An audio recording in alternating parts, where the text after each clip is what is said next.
News Talk 820 WBAP, now on FM at 93.3. Make it a preset. Well, it's just a few documents here and there, right? Well, I don't know. Mr. Hur, classified documents were found at the Penn Biden Center? That's correct. They were found in President Biden's garage? In Wilmington, Delaware, yes. And in his basement den? Also in the same home, yes. And his main floor office? Correct. And his third floor den? Correct. At the University of Delaware? Correct. And at the Biden Institute? Correct. There's almost nowhere that the top secret documents aren't or weren't. They were everywhere. They were flying out of everywhere. It was a whirlwind of top secret documents.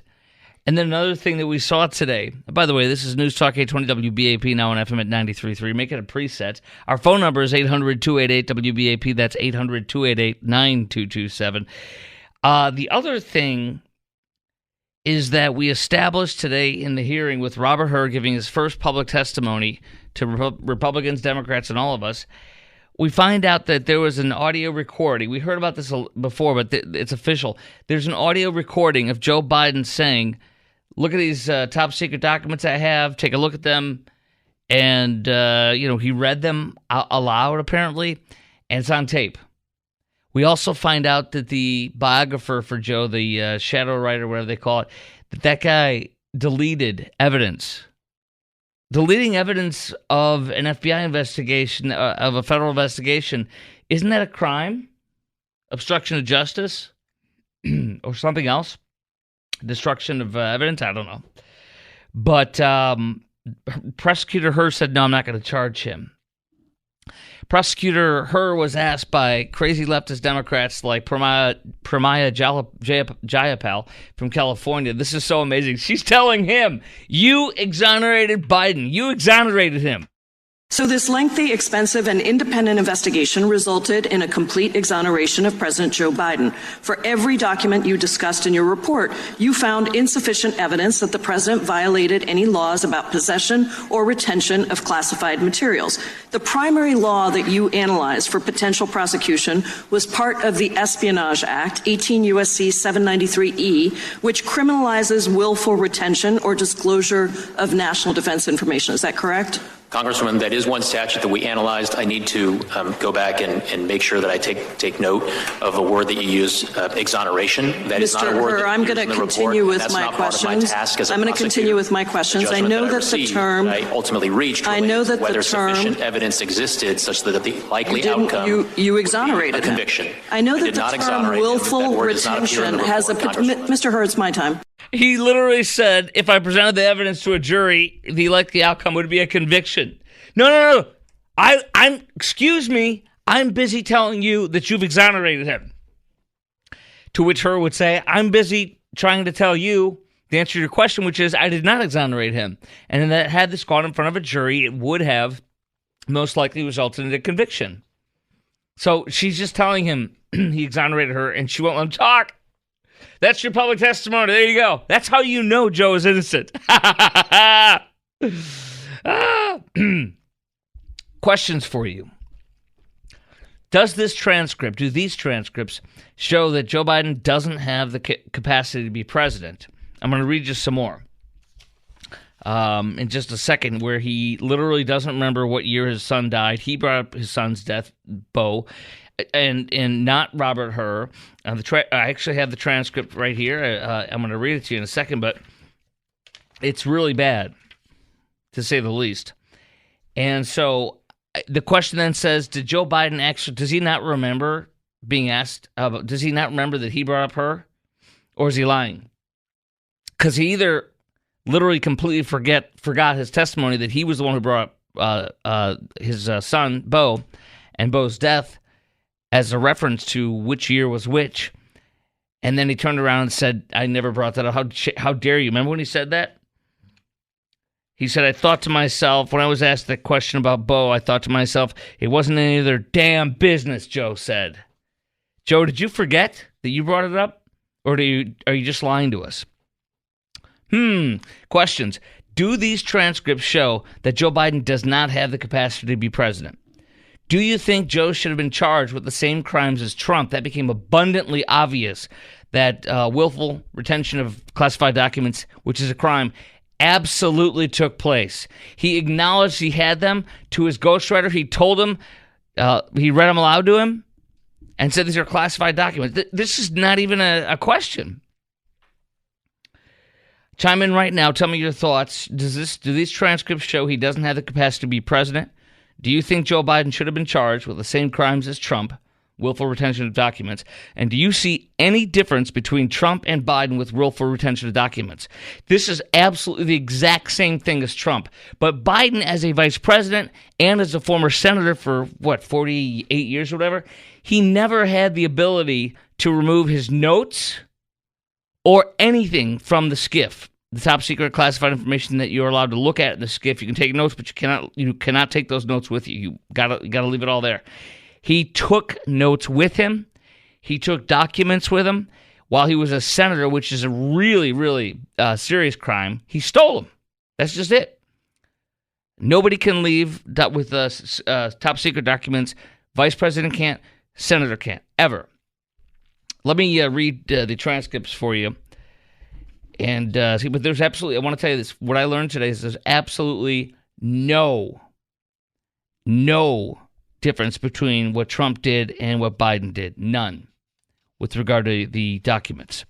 Now, let me read the transcript to you. Mr. Hur said, Prosecutor Hur, so during this time, this is from the transcripts, during this time you were living at Chain Bridge Road and there were documents relating to the Penn Biden Center or the Biden Institute or the Cancer Moonshot or your book. Where did you keep papers that related to those things that you're actively working on?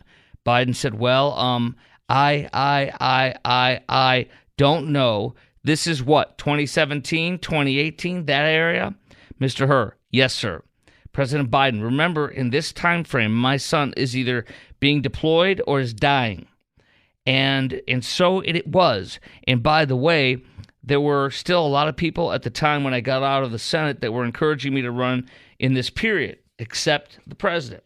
I'm not, and I'm not a mean thing to say. He just thought that she had a better shot at winning the presidency than I did, and so I hadn't at this point, even though I'm at Penn, I hadn't walked away from the idea that I may run for office again. But if I ran again, I'd be running for president. And so what was happening though? What month did Bo die? Oh God, May 30th. Mrs. Cotton, his lawyer, 2015. Unidentified male speaker, 2015. President Biden, was it 2015 that he had died? Unidentified male speaker, it was May of 2015. President Biden, it was 2015. Mr. Bauer, or I'm sure the month, sir, or he says, this is one of his counselors, or I'm not sure the month, sir, but I think that was the year. Then another one of the lawyers says, that's right, Mr. President. Biden says, and what's happened in the meantime is that, and Trump gets elected November 2017. He literally does not know what year Trump got elected. When you think of presidencies ending on and being 4 years long, it's extremely easy. 2024, 2020, 2016, 2012, 2008. I mean, this is like kindergarten math. But he didn't remember. So he says, and what's happened in the meantime is that, and Trump gets elected November 2017, question mark. One person says 2016. Another one says 16. President Biden, 2016. All right, so why do I have 2017 here? A man named Mr. Siskel says that's when you left office. January 2017. President Biden, yeah, okay, but that's when Trump gets sworn in, January ... So he is completely unaware of these major dates. Robert Hur did not bring it up. He brought it up, and he tripped over himself by bringing it up because he literally doesn't know what the heck's going on. Wow. 800-288-WBAP is our number. Chime in right now. I've got some great highlights from the Democrats acting a fool, some great highlights of the Republicans grilling standing up to the Democrat lies, and then grilling her. All that is next on the Chris Crock Show. Here's the questions for you. Do these transcripts show that he doesn't have the capacity, Joe Biden, to be president? Do you think Joe Biden should have been charged with the same crimes as Trump? And do you see any difference between Trump and Biden with the willful retention of documents case? 800-288-WBAP is our number, 800-288-9227. We'll talk to you next, plus you hear some great audio. And Joe Biden bringing up making car noises and bringing up risque pictures in the testimony? That's next. This evidence included an audio-recorded conversation during which Mr. Biden told his ghostwriter that he had, quote, just found all the classified stuff downstairs, end quote. When Mr. Biden said this, he was a private citizen speaking to his ghostwriter in his private rental home in Virginia. We also identified other recorded conversations during which Mr. Biden read classified information aloud to his ghostwriter. Page 200, Joe Biden, this is a quote, Joe Biden risked serious damage to America's national security when he shared information with his ghostwriter. Shared it with his ghostwriter, the guy who was helping Joe Biden get $8 million. And oh, by the way, Mr. Hur, what did that ghostwriter do with the information Joe Biden shared with him on his laptop? What did he do after you were named special counsel? Chairman, if you're referring to the audio recordings that Mr. Zwanitzer created of his conversations with exactly Mr. Biden, what I'm referring to. He slid, if I remember correctly, he slid those files into his recycle bin on his computer. Tried to destroy the evidence, didn't he? Correct. The very guy who was helping Joe Biden get the $8 million, Joe Biden had used the motive for Joe Biden to disclose classified information, to retain classified information, which he definitely knew was against the law. When you get named special counsel, what's that guy do? He destroys the evidence. That's the key takeaway in my mind. That's the key takeaway. You never have heard of Trump doing this, have you? This is insanity. So my questions that I have for you are, do these transcripts show that he doesn't have the capacity to be president? Do you think Joe Biden should have been charged with the same crimes as Trump? Seems obvious to me. And do you see any difference between Trump and Biden with willful retention of documents? 800-288-WBAP is our number. That's 800-288-9227. Adam in Mount Pleasant, you're on News Talk 820 WBAP, now on FM at 93.3. Hello. Hey, Chris, how you doing this evening? Good, my man. How are you? Good. Hey, there's a big difference between Trump and Biden with all this classified fiasco. Biden was VP and a senator. He had no right to retain those classified documents. Trump was president. He has every right, has the authority to declassify what he sees fit. Correct. So that's why we're going after Trump. That's why we go after Trump, not Biden.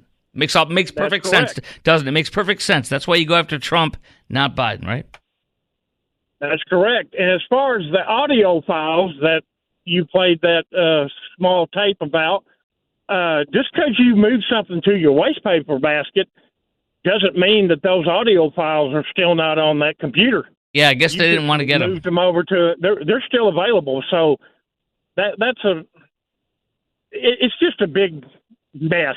And they're just trying to get Trump at whatever cost, whatever means they can get him. That's what they're going to try to do. You know, and of course they got to do this for Joe because Trump's his opponent. He can't beat him without cheating.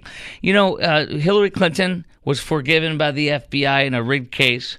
Joe Biden forgiven by a rigged case with the FBI and the DOJ, Biden's DOJ. And only Trump gets prosecuted. Only Trump. Yep, it's a scary time we live in. It's a shame what this country's turned into. It's just a shame. Well, the Lord will take care of it. It'll work itself out one way or the other. My hope is that in November, the people will vote by a wide enough margin where they can't cheat their way out of this one, because this is insanity. It really is. Adam, thanks for your great call on News Talk 820 WBAP, now on FM at 93.3. 800-288-WBAP is our number, 800-288-9227. Do these transcripts show that Biden doesn't have a capacity to be president, which I fully believe that it proves that unequivocally. But you have to understand something. His old man age or his old man capacities do not preclude him from getting charged. There is no reason that he wasn't charged other than he's a Democrat. And it's funny that when Robert Hur lets Biden off the hook, the Democrats still attack him. They are so spoiled and such fat piggies that when they get a break from Hur, they are still angry with him. Like Augustus Gloop in Willy Wonka and the Chocolate Factory. Hey, Joe Biden joked about Special Counsel Robert Hur finding risque pictures of not a Dr. Jill in a bathing suit during the classified document search. That's my eyes and my ears are melting and my eyes are burning just reading that to you, by the way. My gosh, please spare us, please. Biden also called himself a frustrated architect who lost track of his house plans, he made car noises like a little child. And my gosh, this guy's in charge of the country. He made car noises and recalled an archery trip to Mongolia. The bizarre revelations of Robert Hur transcript from the Daily Mail today. Oh my gosh. Wow. Huh? What the hell are you thinking? I don't know what he was thinking, but my gosh. Okay, coming up next, the Chris Crock Show. I also want to let you know that we got other stuff going on. Did you hear about Dak Prescott? Dak Prescott is a woman sent through her attorney sent a letter to Dak saying, you sexually assaulted me about 6 years ago when you were here in your first season. And I can withhold criminal prosecution on you. I know it's past the statute of limitations on civil lawsuit, but I'm demanding $100 million from you, Dak Prescott, now, today, in exchange to not file a criminal charge against you. I've got the response from him and his lawyer. You're going to hear his lawyer speak this afternoon. And this is all quite compelling. We're going to talk about, I'm going to lay out the facts that we know so far, but we're going to talk about who you think is telling the truth, Dak or this woman alleging stuff. Dak has filed a countersuit. Actually, she hasn't filed a lawsuit. She's just threatening him to prosecute him if she doesn't get $100 million. So this is what Dak and his lawyers are calling an extortion plot. We'll get to that next. Chris Crock Show, News Talk 820 WBAP, now on FM at 93.3. News Talk 820 WBAP, and now on FM at 93.3. Make it a preset. I'm going to say 214. What's wrong with me? 800-288-WBAP is our number, 800-288-9227. My brain is Biden today a little bit. Okay, Dak Prescott is being accused of sexually assaulting a woman in 2017. And it is past the statute of limitations for a civil suit. But she nonetheless has lawyers. And she claims that she was sexually assaulted by Dak and is asking for $100 million. Now, before I get into this, I want to tell you what I'm going to do.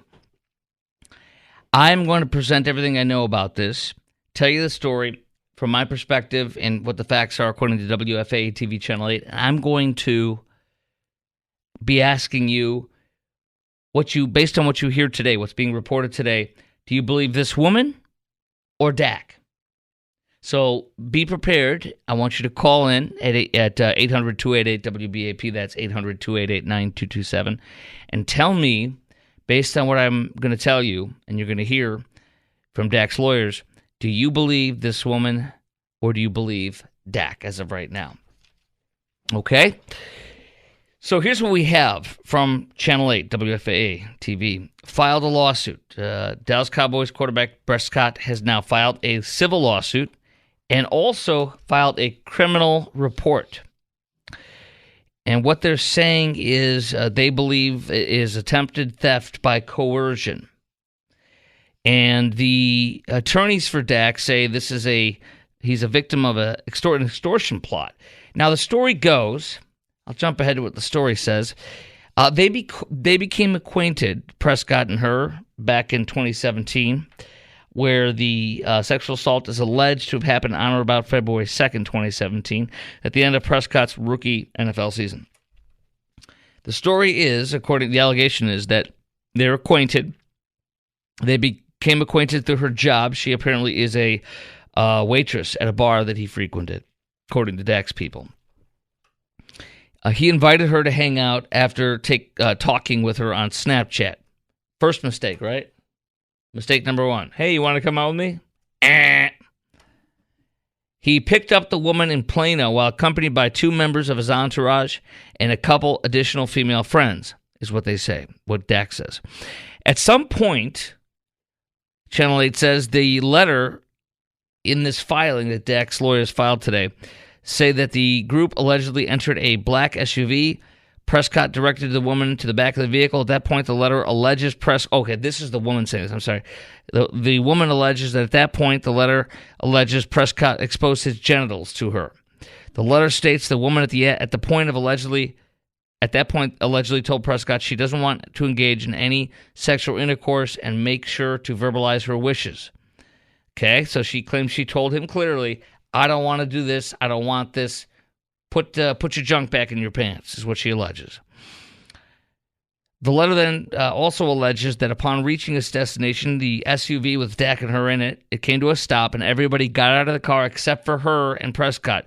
He allegedly signaled to one of his entourage members to leave him alone with the woman. At this point, the letter says you used physical force, her letter, you used physical force, Dak, and you sexually assaulted the woman by penetrating her vagina and against her consent. The letter states the woman has had to live with this pain and trauma for the past 7 years.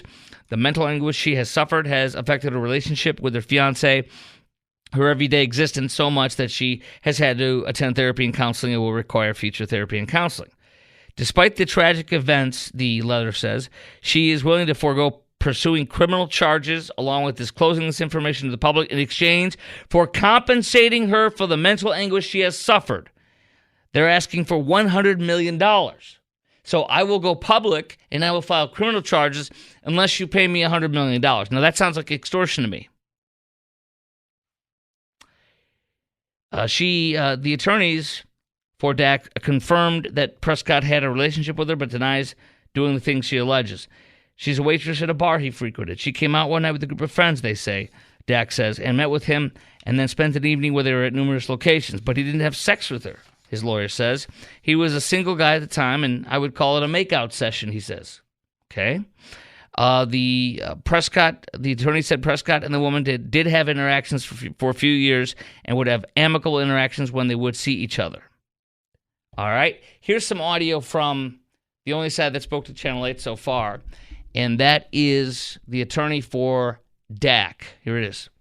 A woman is making up allegations from a brief interaction she had with Dak Prescott over 7 years ago. Mr. Prescott remembers the night, remembers going out and spending time with her and her friends, but obviously nothing even close to along the lines of what she's alleging here happened. One of the things that I think inspired Dak here is he just had a daughter.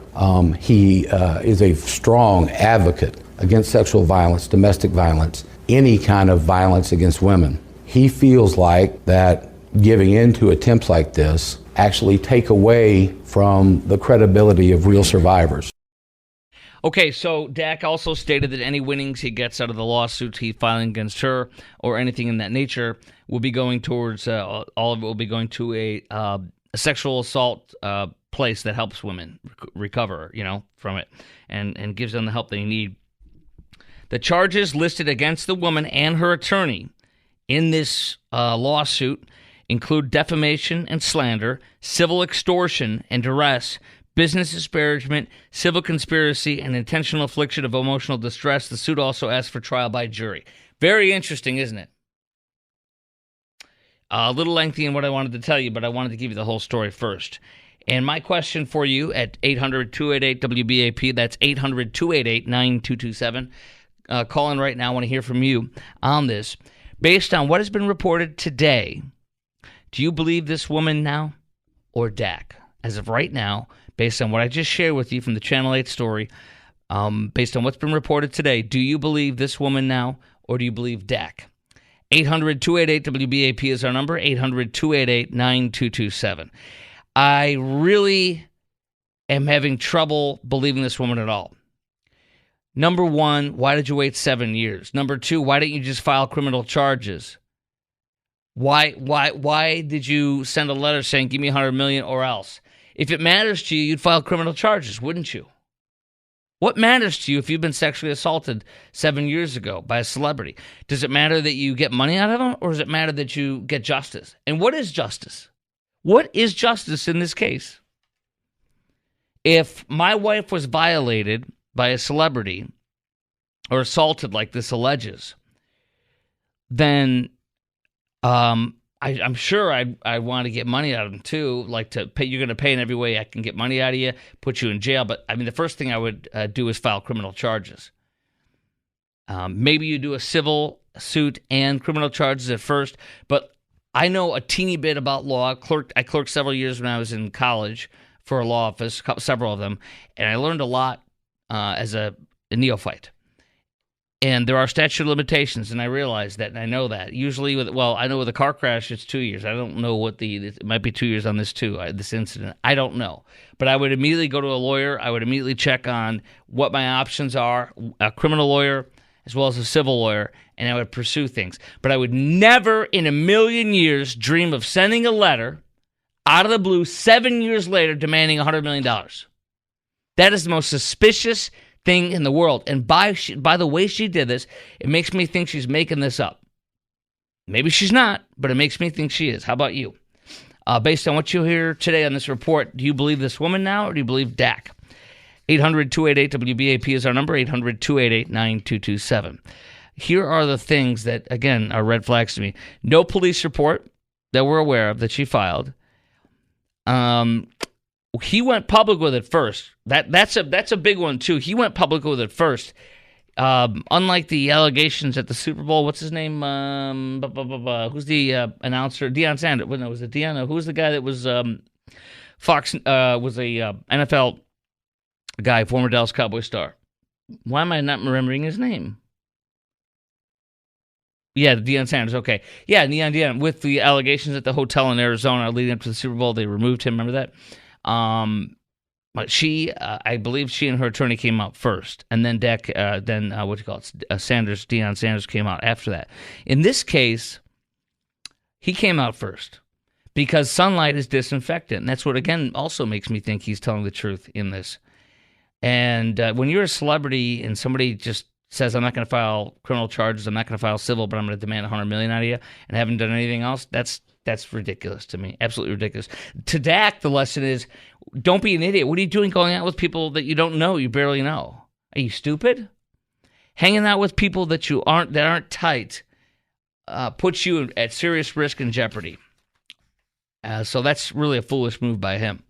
You don't go out partying as a celeb, in my humble opinion. You do not go out partying as a celebrity, unless you're in L.A. where everybody does that, I guess. But that's just a stupid move. Somebody's going to sue you. Something's going to happen. They're going to have a picture of you. You don't know what, but you don't do it. Let alone people that you don't really know. All right, 800-288-WBAP is our number, 800-288-9227. As of now, do you believe Dak or this woman? Coming up next as well on the Chris Crock Show, the Supreme Court has issued an order for right now on our law that's supposed to take effect, I believe, on Monday, that arrests illegals and deports them. I'm going to tell you about that coming up next.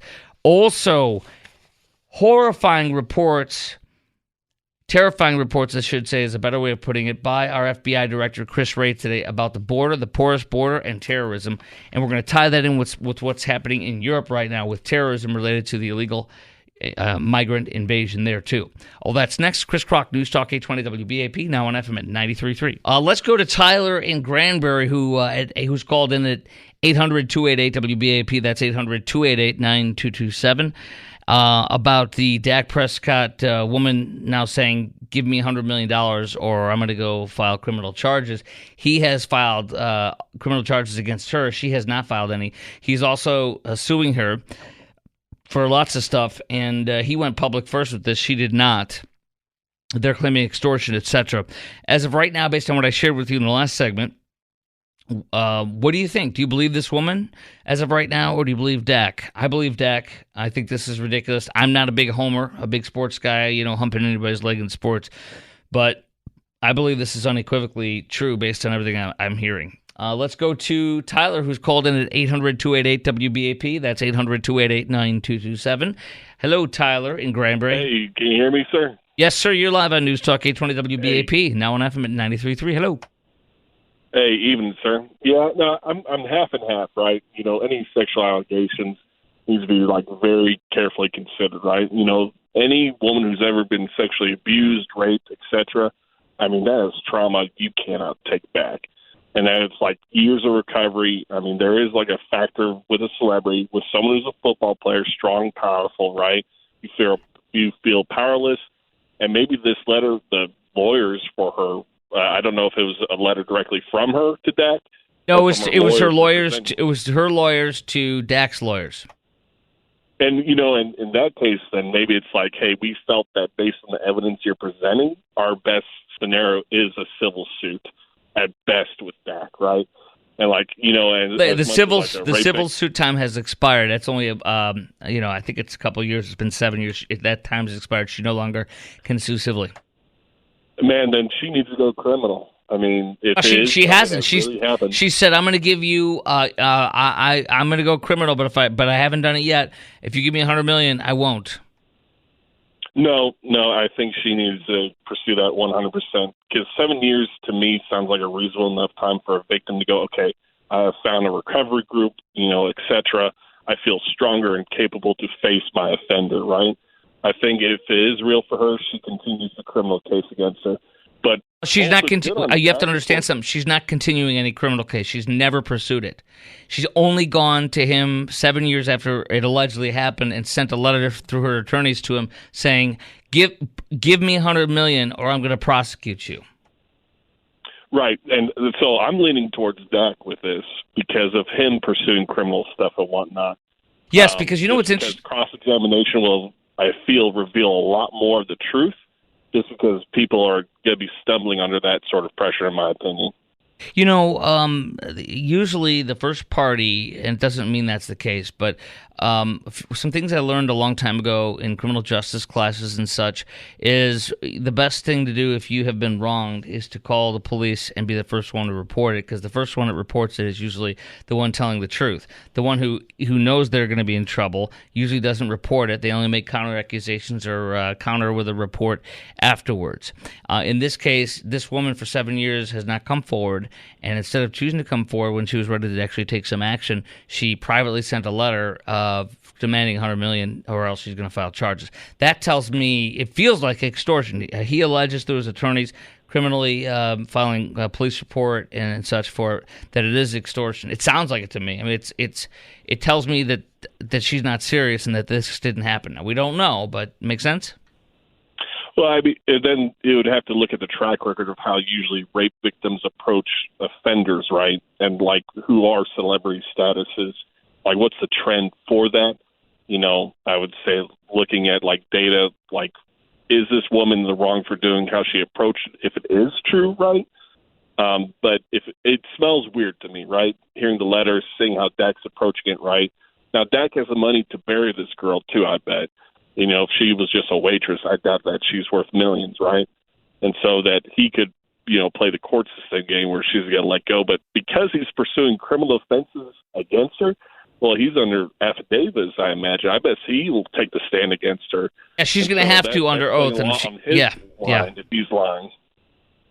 Yeah, she's going to have to take so I lean towards Dak, but I don't want to just outright, like, blow this girl off if she's, like, you know, trying to, like, tell the truth and trying to get some sort of justice for herself. Have you ever heard of anybody, though, like, doing this, whether they be celebrity or not, it's not relevant to me. Have you ever heard of anybody literally saying, give me money or I'm going to file my charges against you? To me, being sexually assaulted and fighting back would be, I'm guessing here, but it would be about getting him prosecuted.